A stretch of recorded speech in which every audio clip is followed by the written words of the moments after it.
Welcome to our telephone town hall meeting. Thank you so much for joining us today. We're going to be on for the next hour. We have a bunch of great guests on besides Congressman Sewell. Who's ever got the phone in the background ringing, please mute it. Thank you again for joining us. We're going to be on for the next hour. If you have a question, please press 0. That's 0 on the keypad on your phone, 0 if you have a question, and press 7 on the keypad on your phone if you wouldn't mind, and we'll collect your email address so we can send you email updates from time to time. We will not share that email address with anybody else. I'm going to say this a couple more times while people are getting on the line before I hand it off to Congresswoman Sewell. Again, welcome everybody. Welcome to our telephone town hall meeting. Thank you so much for joining us tonight. We have a bunch of experts on besides a Congresswoman. We have a lot to go over, but we do want to take your questions, and if you have one of those questions, please press 0 and get in the queue so we can take you. That's 0. You'll talk to us. One of our operators will get your question queued up, and you get to ask it live. We're also collecting email addresses tonight. If you want to provide us with your email address, that would be fantastic. We want to be able to send you updates from this office from time to time, so we do need your email address to provide you email updates. We have a bunch of people on the call already, so Congresswoman Sewell, I'm going to hand this off to you. Take it away, please. Well, hello, everyone. This is Congresswoman Terry Sewell of Alabama's 7th Congressional District. First, I want to thank you all for taking the time to join me this evening for our telephone town hall to discuss the steps being taken to prevent the spread of coronavirus throughout our district and the state of Alabama. I know that right now is a scary and confusing time, and unlike anything we've ever experienced. While I encourage everyone to rise to the gravity of this moment, I also ask that you remain calm and focused on the tangible actions that we as a community can take to remain safe and healthy and to prevent the spread of this virus. Yesterday, I had the opportunity to meet with local and state health care officials for a briefing on the state of Alabama's immediate plans concerning the retention and treatment of the coronavirus. Government on every level, federal, state, and local, are making every effort to work together to fight for our health and safety. I know that in the coming weeks and months ahead, we will continue to do so. Right now, my main concern is ensuring that we have the tools we need to prevent the spread of the coronavirus and to protect and treat those who do test positive.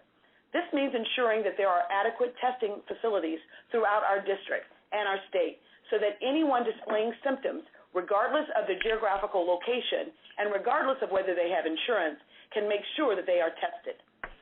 This also means ensuring that our healthcare providers, our first responders, have the equipment they need to treat patients, including test kits, smocks, masks, respirators, ventilators, and other supplies that are deemed necessary.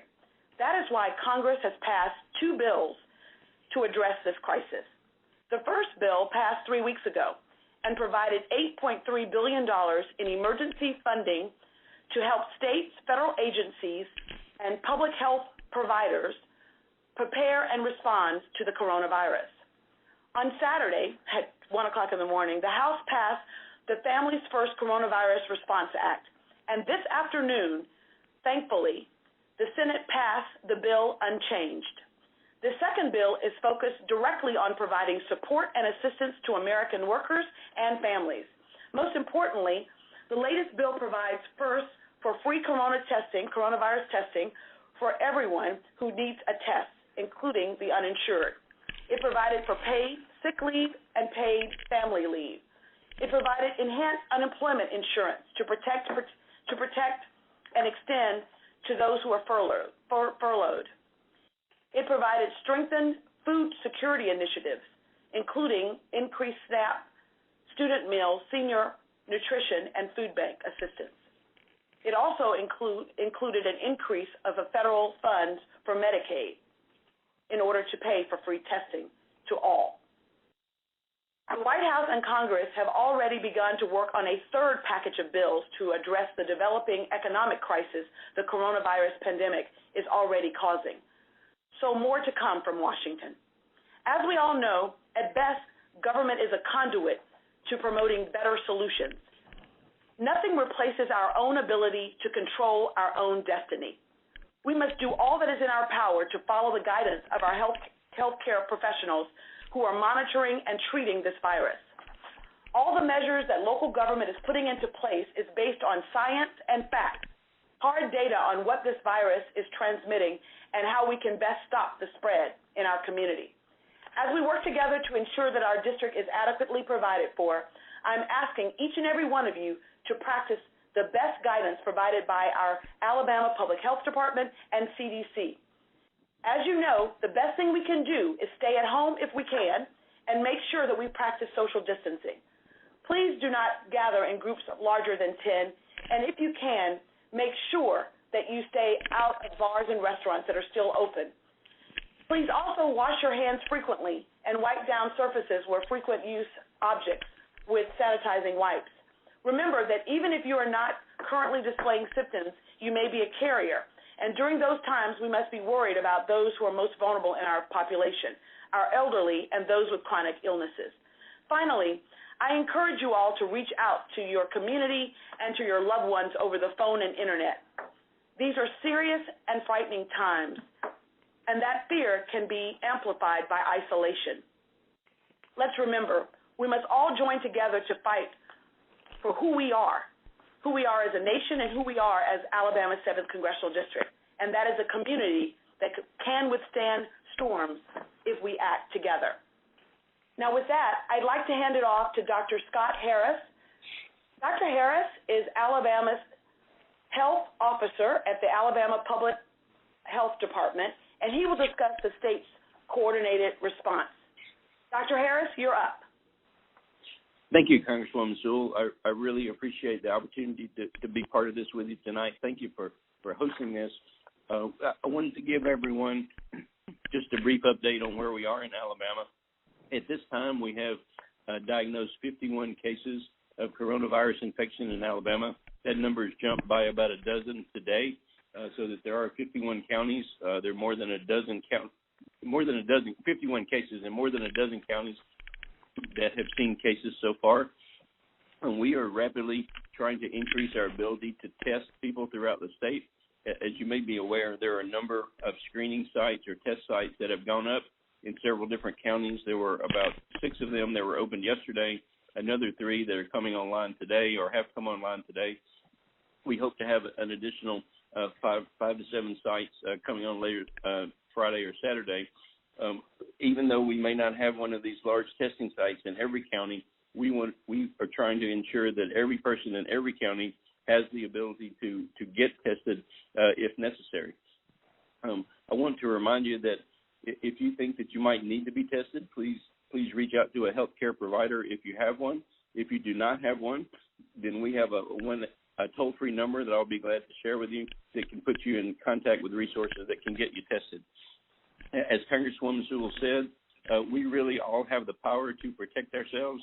We have the power to protect our families, and that power really comes down to following these guidelines about social distancing, about staying home, staying away from large crowds, practicing good hygiene, and particularly for those who are older, who are seniors, for those who have chronic health problems, we would really advise you at this time to stay home, stay around those family members that you know who are well. Try to avoid being around groups or people who are sick. And we know that if we can just do this for a little bit longer, we can all get through this together. Thank you, Congresswoman. Thank you so much, Dr. Harris. We'll now hear from Dr. Wilson, who is Jefferson County's health officer. Dr. Wilson? Thank you, Congresswoman. Good evening, everybody. We in Jefferson County have been working very hard to prepare for this for many, many weeks. We are working hard with partners to make sure we get people tested. We are having a great deal of challenge with testing because of some limited supplies, but we are hoping that some federal relief will help us with that to be able to expand testing throughout Jefferson County. We are working on getting new test sites set up here, hoping that we will see a test site on the north side of the mountain and more nearer the center of the city in the next few days, so that we can add to what has been going on down on the other side of the mountain. But we do have challenges getting these set up.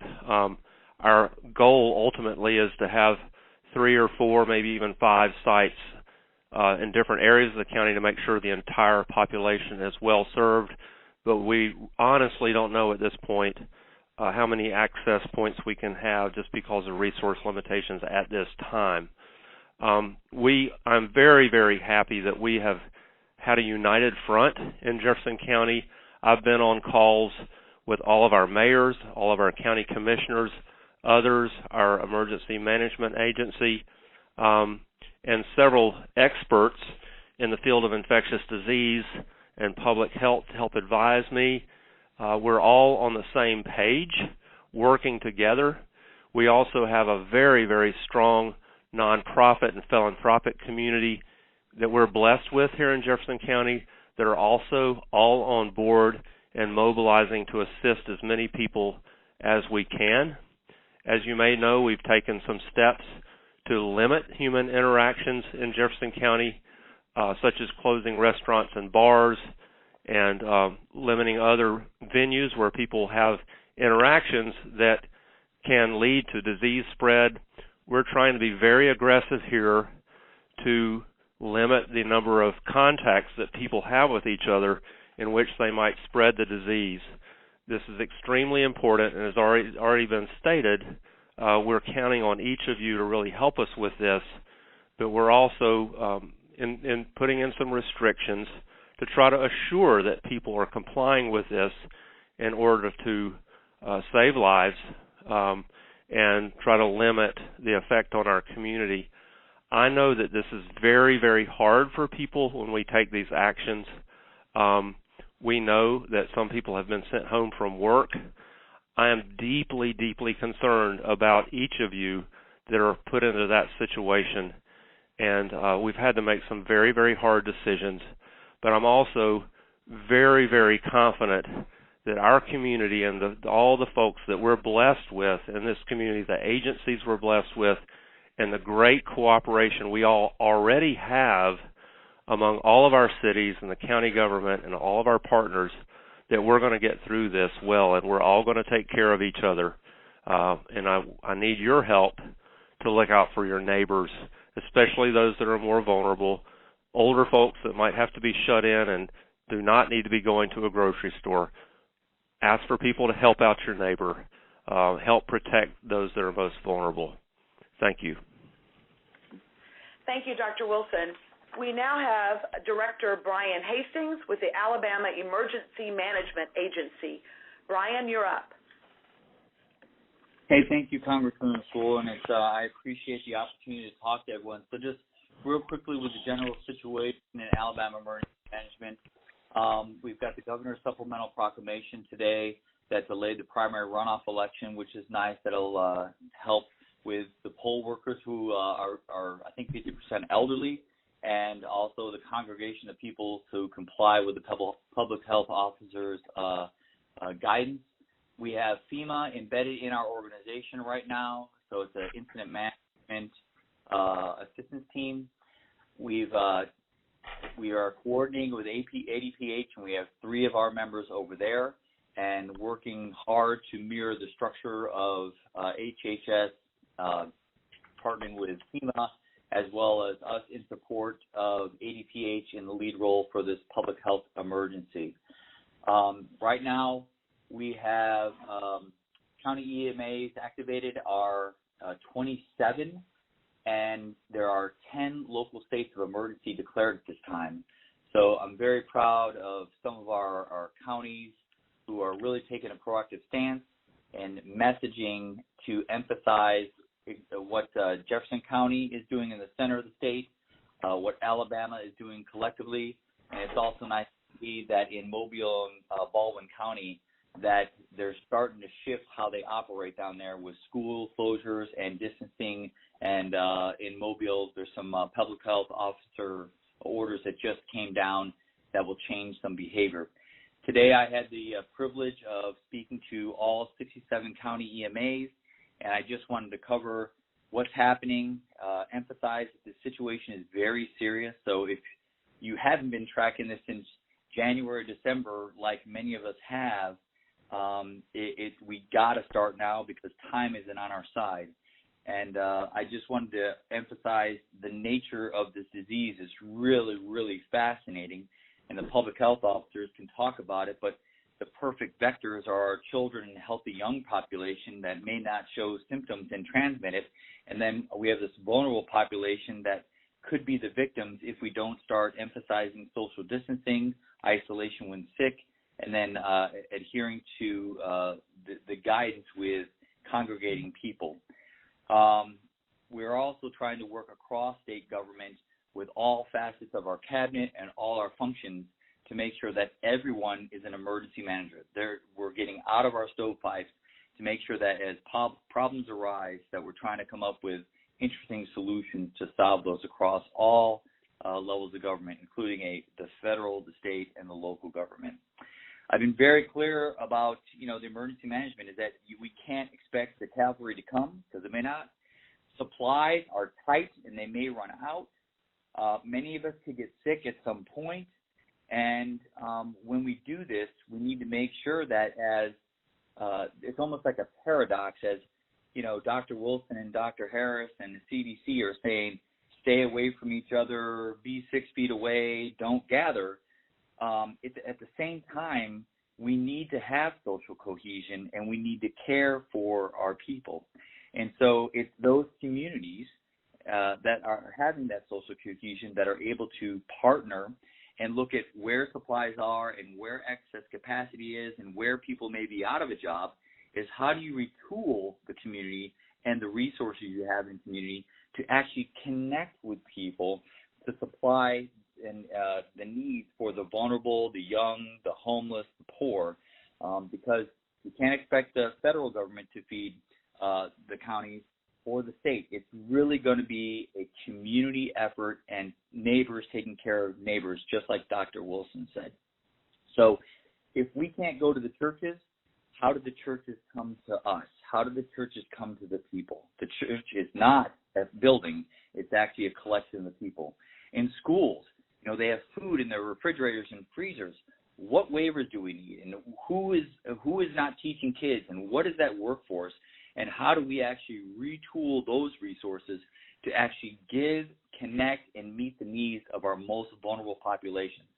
So we're just trying to mirror the strategy that this is going to be federally funded, state managed, but it has to be locally executed, and it's going to be a local fight, and it's going to be a long one. So we need to pace ourselves, protect ourselves, and really do those things so that we can limit the transition and the spread, so we help our healthcare system respond and take care of our population.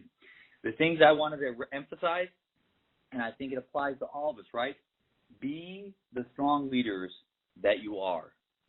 This next couple of months is going to provide opportunities, whether informal or formal, for people to stand up and self-organize and see a need and find a creative way to solve it. We need to work together quickly to identify problems, and then any policy or strategy questions that we have, so that we can shoot those questions up, or the waivers we need through state and federal government, and empower our CODELs, our congressional delegates, to maybe help us with things, because they're willing to help, because extraordinary times require extraordinary solutions, and this is a very novel human disease that's going to require a very novel human solution that we've never seen before. So we are just trying to emphasize and build those partnerships, not burn any bridges right now, because there's so much uncertainty. There are so many people that are scared. There are so many people that are angry that they don't have answers. But now is the time to be honest, open, transparent, to let people know that they're part of the solution. They can be empowered right now to take care of their families, stay at home, reduce their activities, but never forget that it's our obligation as humans to connect with our neighbors and help each other out, because it will pay dividends through the next couple of months. And I'll stand by for any questions at the end of this, but thank you, Congresswoman Sewell. I appreciate that. Thank you, Director Hastings. Next up is Kashay Dozier-Smith, who is the CEO of Rural Health Medical Program, and she will talk to us about the effects on rural Alabama, especially the Black Belt. Kashay? All right. Good evening, and thank you, Congresswoman Sewell and staff, for hosting such an important town hall this evening. I would first like to start off by saying that I would like to thank all of the community health centers, and especially Mary Finch, who's our CEO and president of the ASCA team, and that's really essential to community health centers. It serves as our primary care association. We have been centralizing over the past 2 weeks in identifying our key needs across the state, resources, and aligning each health center across Alabama with who has the right staff, resources, and how do we identify ourselves in the community and the role that we're going to play. I wanted to be clear because some people don't know who and the role community health centers play across the state of Alabama, and we are the safety net for the indigent in the community as well as those that are insured as well.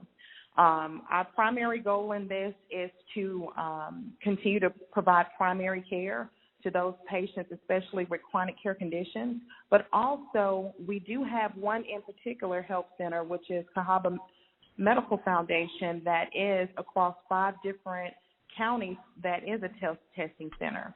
All of the other community health centers right now, we are serving as triage centers that are following the Alabama Department of Public Health guidance with triaging patients to the nearest location in our county.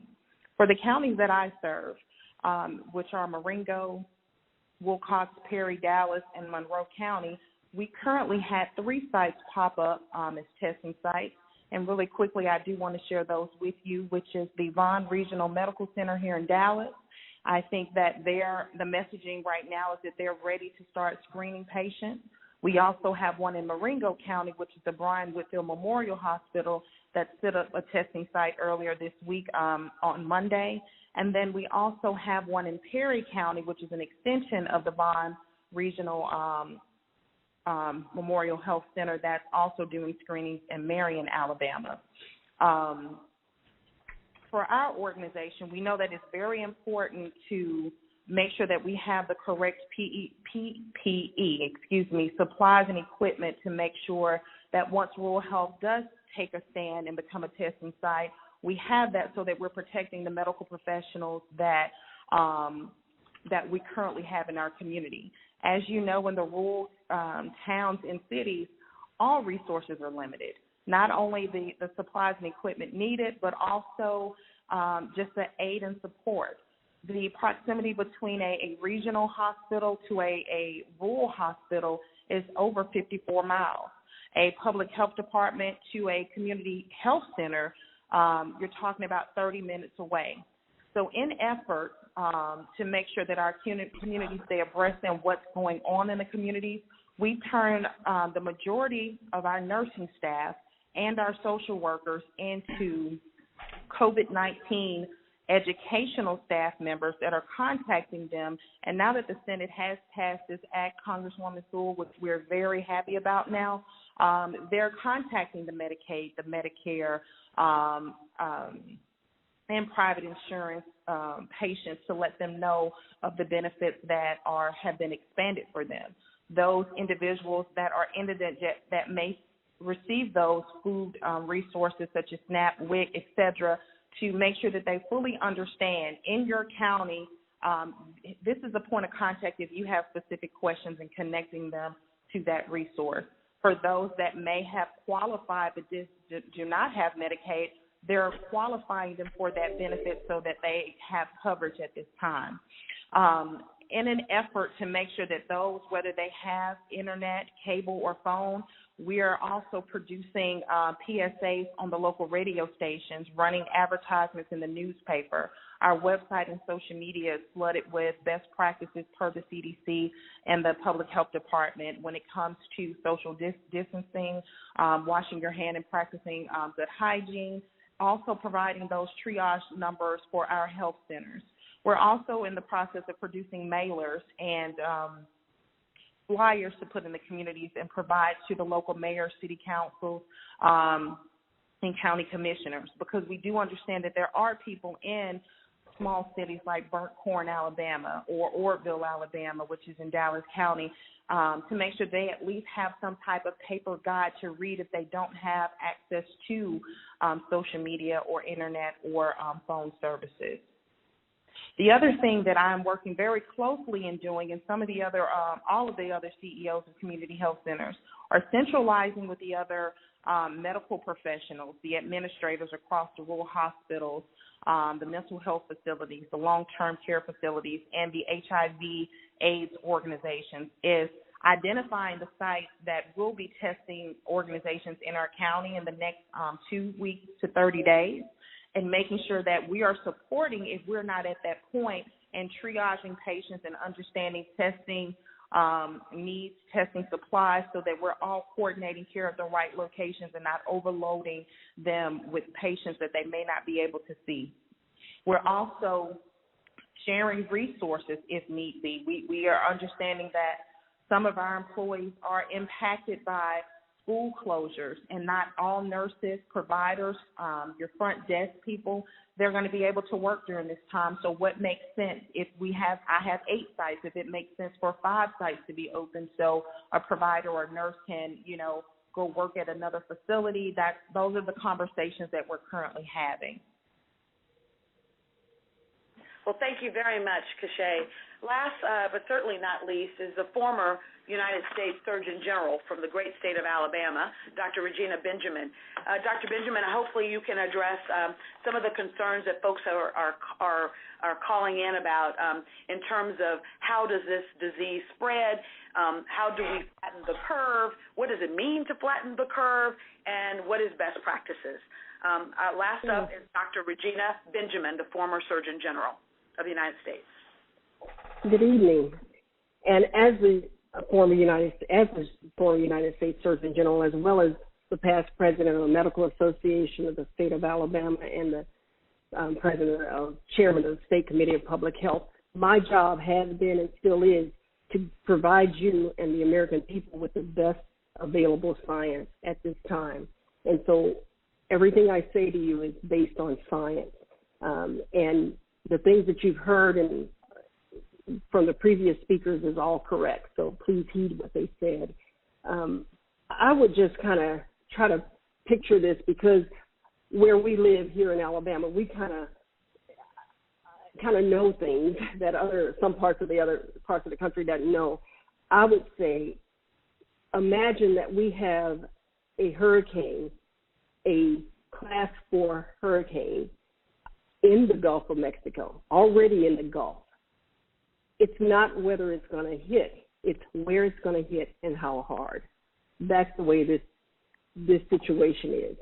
We have a coronavirus, and it's called novel coronavirus because novel means new. We've never had it before, so we don't know how it's going to act. It's like every hurricane. We don't know how it's going to act, but we can be prepared. And the people on this call is telling you that we are prepared. But in order to be truly prepared, we need your help as well. I would say assume that we all have the germ, because it's just a germ. And I don't want to scare you. I just want to make sure you understand the seriousness of it. It's a germ, just like any other germ. And you assume that we all have it, because we don't know whether we do or not.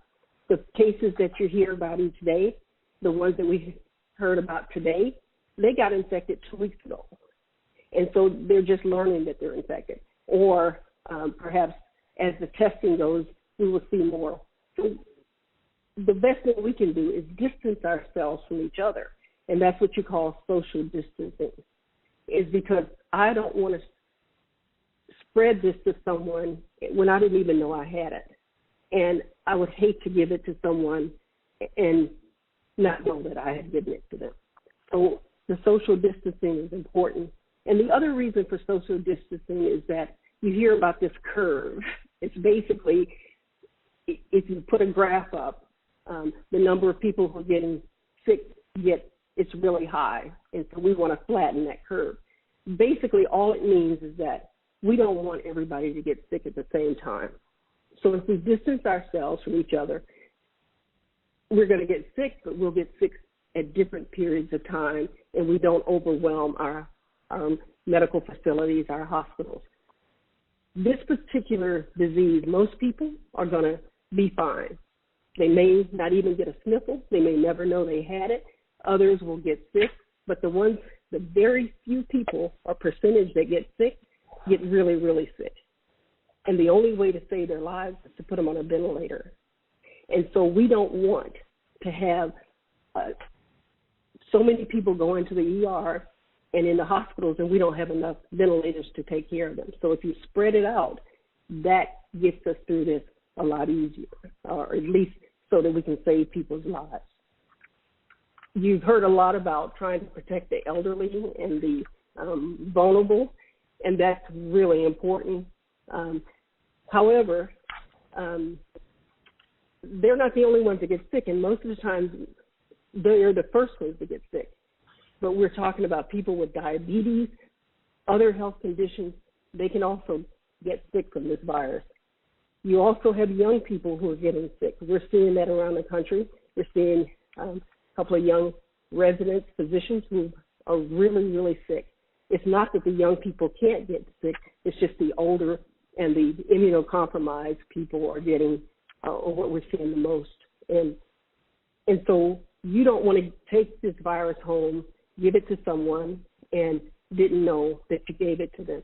So we ask that you do what you can to help not only yourselves and your families, but do what you can for your neighbors. And a couple of other things before I stop is just there are a lot of myths out there. And so hopefully you guys will ask me some of the questions about the myths. I've heard things like if you take enough vitamin C and it'll make your acid in your stomach stronger and that'll kill the virus. Well, that's not true. If you hold your breath for 3 minutes or something, those sorts of things are not science-based. Listen to the scientists, and if we can't say enough, wash your hands, wash your hands, wash your hands. And eat well, exercise amongst yourself. Don't keep your social distancing, but do exercise and get enough sleep. It is very emotional. This is stressful. People who have behavioral health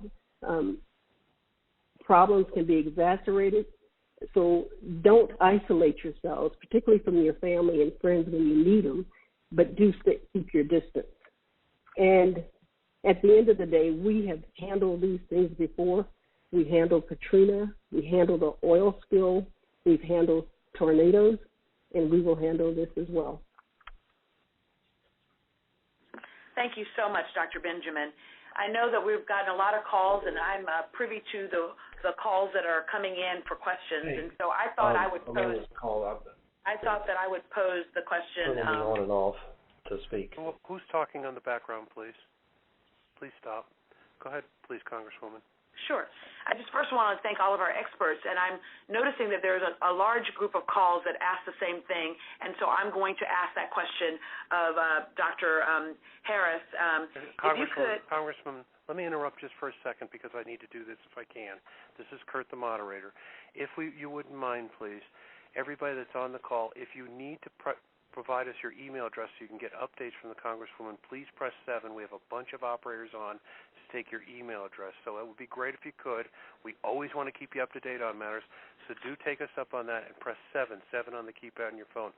Go ahead, please, Congresswoman. You're up. Sure. There's a whole group of questions, Dr. Harris and Dr. Wilson, around who can go and where you go to get tested. For those who are uninsured, and this bill just recently passed, it's on the President's desk. We're going to be providing free testing, but it's critically important that you only go and get tested if you're symptomatic. So, Dr. Harris, can you tell us what the symptoms are that would make you symptomatic and require you to then go and get screened and then get tested? We realize that there are limited testing kits.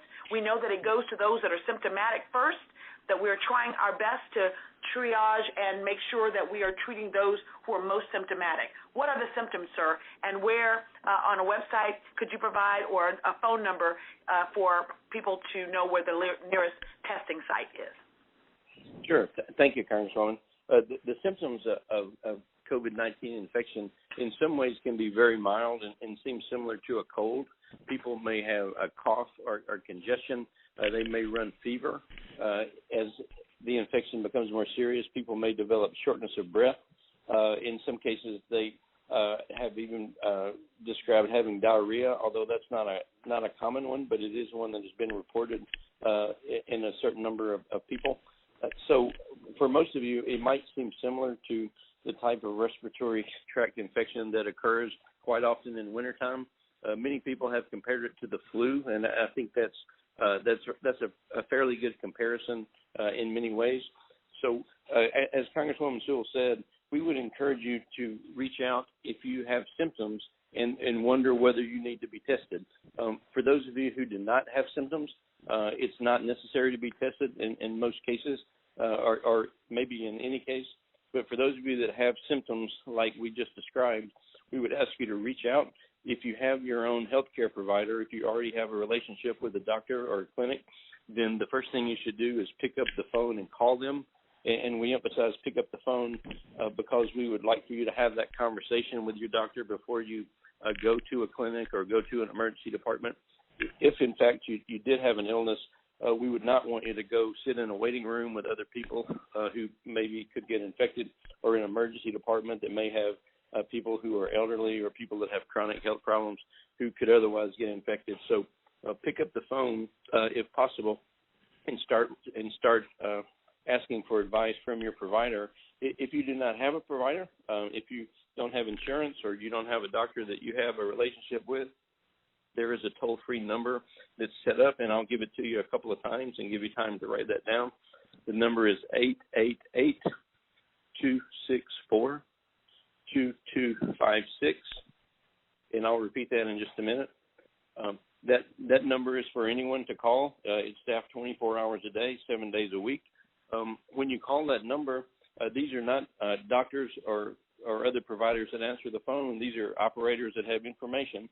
And so they will first ask you if you have a doctor relationship or if you have a provider. And if you do, they will instruct you to call that person who knows you, who's treated you before, because they're the best ones equipped to make a decision about whether you need to be tested.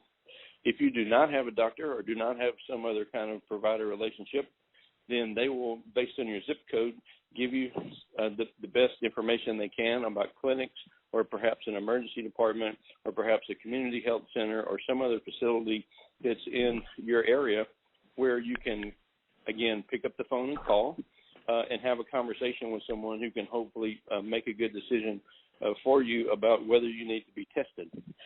If you have that conversation with your provider, then that provider may reassure you and tell you you don't need to be tested. But if he or she believes that you do need to be tested, then they can arrange for testing, which may be by calling the health department, calling us in Montgomery and arranging that, or perhaps calling one of the private testing labs that are in certain places around the state, or perhaps by referring you to one of the screening centers that are just beginning to pop up around the state this week. So we would encourage everyone to start by talking to your provider. Please don't try to come to a testing center, or please don't walk into a clinic without calling first if that's an option for you. Of course, if you have what seems like a true medical emergency, you should always go seek care right away at the hospital, at the emergency department. But if you're not as ill as that and you just have questions about being tested, please start by picking up the phone. Thank you. What is that number again, sir? And that number is 1-888-264-2256. That's 1-888-264-2256. And as I understand it, Dr. Harris, you've also stood up testing sites in at least 6 counties, and those counties include some rural counties. So let me name those counties: Jefferson County, Montgomery County, Marengo County, Elmore County, Tuscaloosa County, and Hale County. Hale, I believe. Hale County. Yes, ma'am. So I assume that on your website the locations will be there, and if they're not on your website, sir, can we make sure that we can get it on our website, and that's sewell.house.gov. We're going to go to the questions now, Kurt. I want to make sure that our listeners have a chance to ask their questions. I was going to read the questions. Do you want me to take them live, or you want me to read them? Which way? You can read them, sir. What's the first question? question? I'm going to do just that. From Gwen, I'm 75. I have CPAP and oxygen. I keep washing my hands, and are there any other precautions I can take? I stay at home. Great question. Can you, Dr. Harris, or perhaps actually Dr. Benjamin, can you take that question? Yes, Gwen, I think you're the exact person that we're trying to protect because this virus affects the lungs. You're doing the right things. It's always good to see your family, your grandkids and things, but in this case, I would ask them to keep their distance for a while, just to protect you. They can come in the house and that sort of thing, but just keep. We tend to say 6 feet, but try to keep their distance from you. But you are doing the right things, and just continue to wipe things down, and you are the type of person that we're describing, one that's at risk. So be safe. Thank you so much. Next question, Kurt.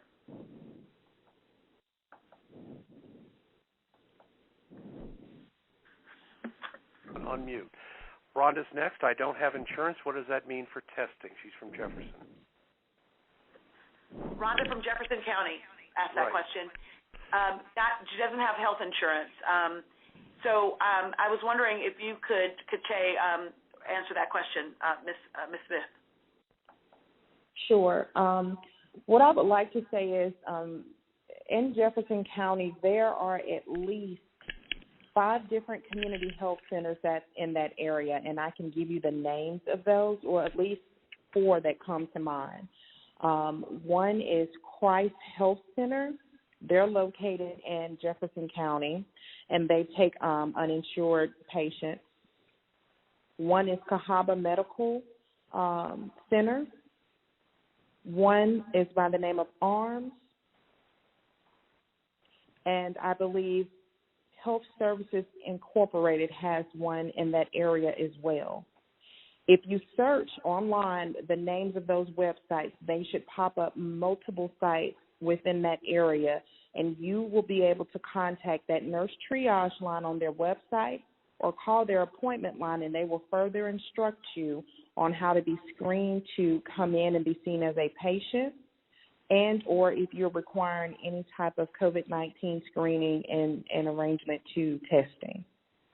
So again, the names of those sites are Cahaba Medical Center, Health Services, Inc., Christ Health, and ARMS. That's ARMS Health Center. Thank you. Dr. Wilson, I know you're Jefferson County's health officer. Wasn't sure if you could provide guidance as to what uninsured in Jefferson County should do. Obviously, they can go to these community health centers that Ms. Smith has just said, but are there others, and where can they find that information? If you could just tell us where to find the information. Yes, I'd be happy to. And I just want to be really, we talked about honesty and transparency earlier. We are still really working hard to get testing sites up. So, and a lot of things are still being put in place. So I just want to tell you the situation. The federally qualified health centers that were just mentioned are primary care sites, and they are not testing sites. So I just want to make sure people don't misunderstand that.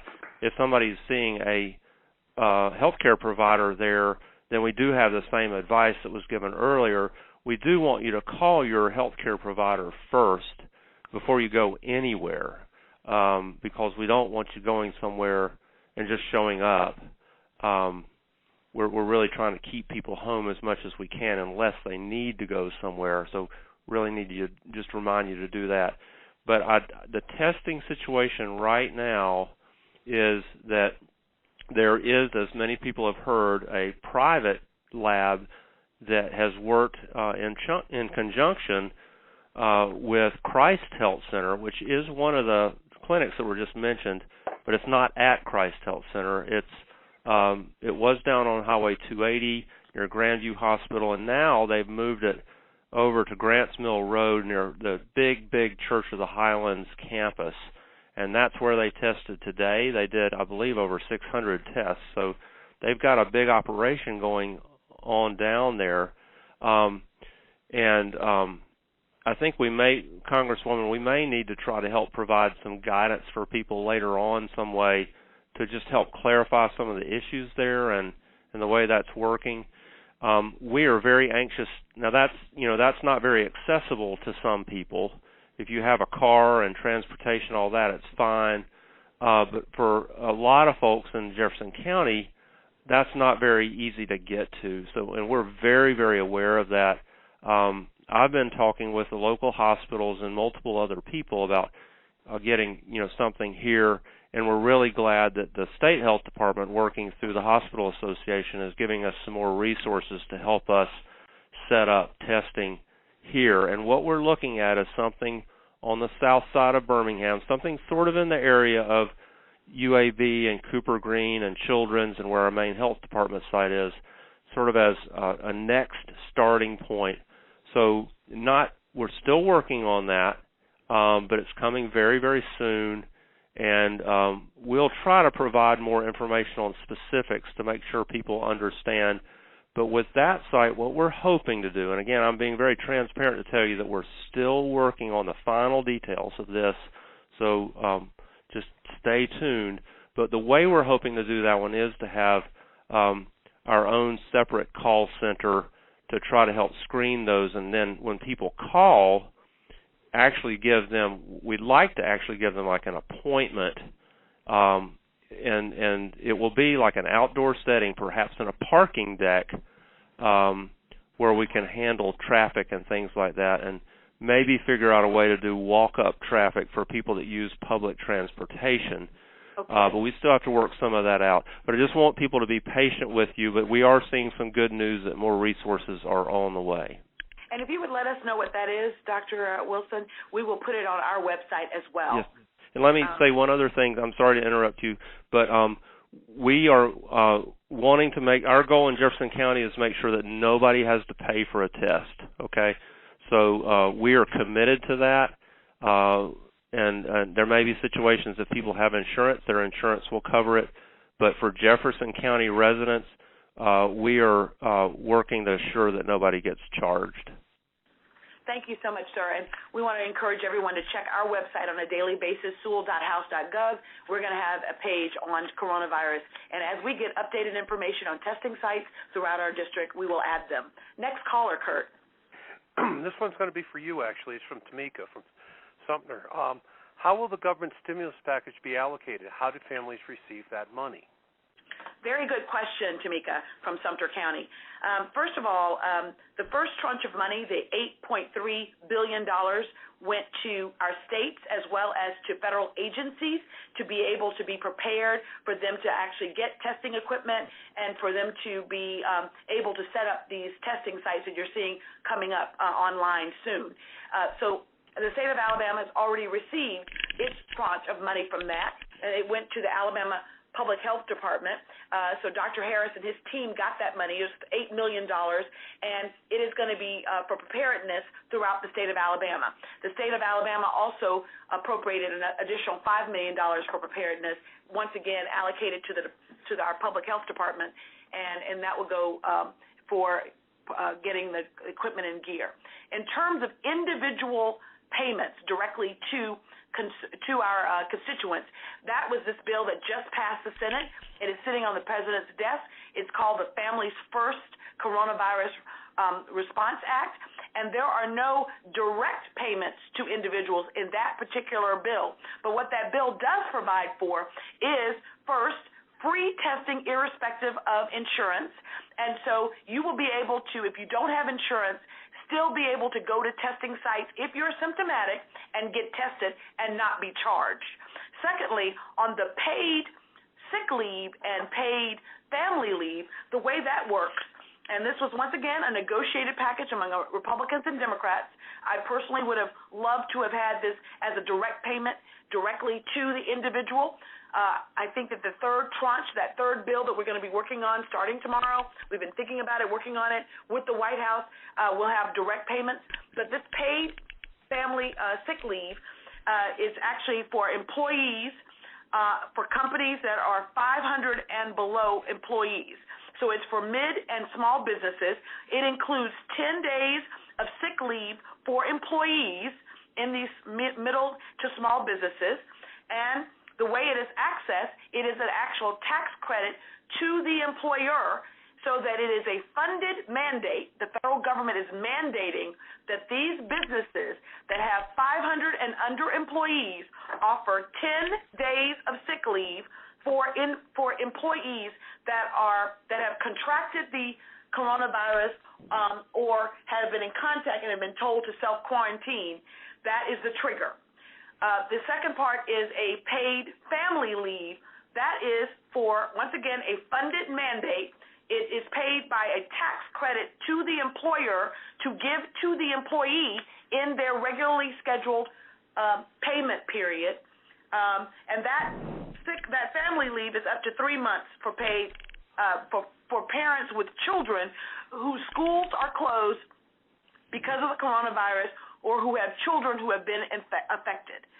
The other way that is a payment, the stimulus affects individuals, is it offers enhanced unemployment insurance. And so to those folks who have been laid off because of the coronavirus, for whatever reason with the coronavirus, they are laid off, this is adding additional enhanced unemployment insurance. And likewise, the food security initiatives are being funded through SNAP, through Meals on Wheels, through established agencies and nonprofits that already receive it. They will get enhanced resources to provide grab-and-go meals for students and senior nutrition. So these are trusted sources that already have been established that will get an increase in payment. So just to be clear, stay tuned to direct payments. I'm very happy to hear that this President Trump, and this administration is now working with Congress on direct payments in some amount. We are not sure what that amount will be, but a direct stimulus to individuals.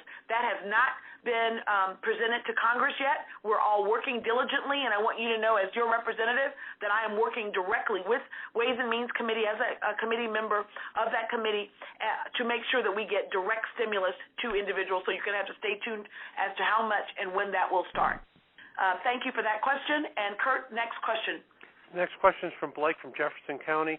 I have a negative test. Am I safe to go back to work? Very good question. Dr. Harris, can you take that question?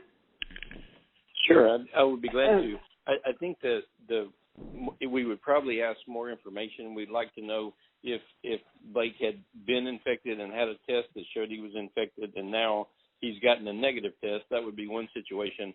If he was tested without having any symptoms at all, and or if he had symptoms and got tested and was negative, then we would feel confident that he's not infected. I would say that anyone who has symptoms, whether they have a test for the coronavirus that's positive or the flu or anything else, someone with symptoms ought to stay home if at all possible, and shouldn't be in the workplace or shouldn't be in school and shouldn't be in a place no matter what that diagnosis is. So if he had no symptoms, then I think we would say that test is probably fine, but probably wouldn't have recommended that he have a test to begin with. Well, I would. There are two things I agree with you. We suggest that if you have a negative test, that you have two negative tests 24 hours apart before you feel secure that you're not contagious. And so the problem is that it's hard to get that second test, and so it's hard to get the first test. But we do recommend that you have two negative tests 24 hours apart. The other thing I'd like to just add is that we're going to be moving in different phases of this particular pandemic. And the next phase, as was just mentioned, we're bringing on board a lot of testing. We're going to have much more testing. Many more tests will be available by the end of this week and early next week. But then we're going to start testing people who are not sick. And so that's to come. So at some point, you're going to hear us talk about, we want you to get tested to see what's in the community. But that's the next phase. Great. Can I also ask, the question that a lot of folks are asking is, if you have been connected to someone who has been tested positive and you're self-quarantining for 14 days and you haven't exhibited the symptoms, can you then feel free to go back to work? What is the deal as far as self-quarantining because you've been around people who have tested positive? What is the guidance on that, Dr. Benjamin? The 14 days has been arbitrary. It was because that's what we're seeing with when people are starting to get sick. Most people will still kind of keep their distance a little bit, but as far as we know, that's been the number of days. If you start to feel sick on day 15, you certainly don't want to do that. So we're using 14 days. 2 weeks should be enough. But it's if you start feeling sick on day 15, you should not go to work that day, right? Correct. And again, this is a new virus, so we don't really know. But as far, we don't really have the science yet. As we see more of it, as we get more testing done, we'll have more science to back that up. But in the meantime, we feel like 14 days is a fair, safe time to distance yourself. Great. Our last question, Kurt? Our last question is from Collins. Not sure where from. It was an opt-in, so here goes. Are there any plans to ensure adequate testing for Black Belt counties? Currently, there is no testing. That's a great question, Colin. In fact, I think Dr. Harris has already answered that, but I'm going to ask Dr. Harris to just say where the testing sites are that are in the Black Belt and what people can do we understand transportation is a serious issue in the Black Belt. Are there any plans to try to make these testing sites more centrally located in areas where it's hard for people to travel to city centers? Yes, sure. So there are actually screening sites that are available in Hale County, Marengo County, also Tuscaloosa and Montgomery, a little bit out of the Black Belt there. But those are not the only places that people can get tested. If you have a provider who determines that you need to be tested, what we ask them to do is reach out to the health department. There's a way for them to do that automatically online, and if they request a test, then we will work to find a place to get a person tested regardless of where they live. Most of the time that involves us contacting a facility that has the right kind of equipment to do the test and the right kind of protective clothing for the person who's collecting the test. Many times that might be at an emergency department, but it could be at a clinic site or some other location. So even if there's not a testing site, one of the big, large screening sites in a particular county, there is a way to get someone screened if necessary. I'm sorry I don't have the actual addresses of those. What we ask people to do is contact that 1-800 number that we have, and then they can connect people to where the sites are. In some cases, the sites may be mobile. It may be in a tent, or it may be mobile in some other way, such that there's not a fixed address. And for that reason, we have not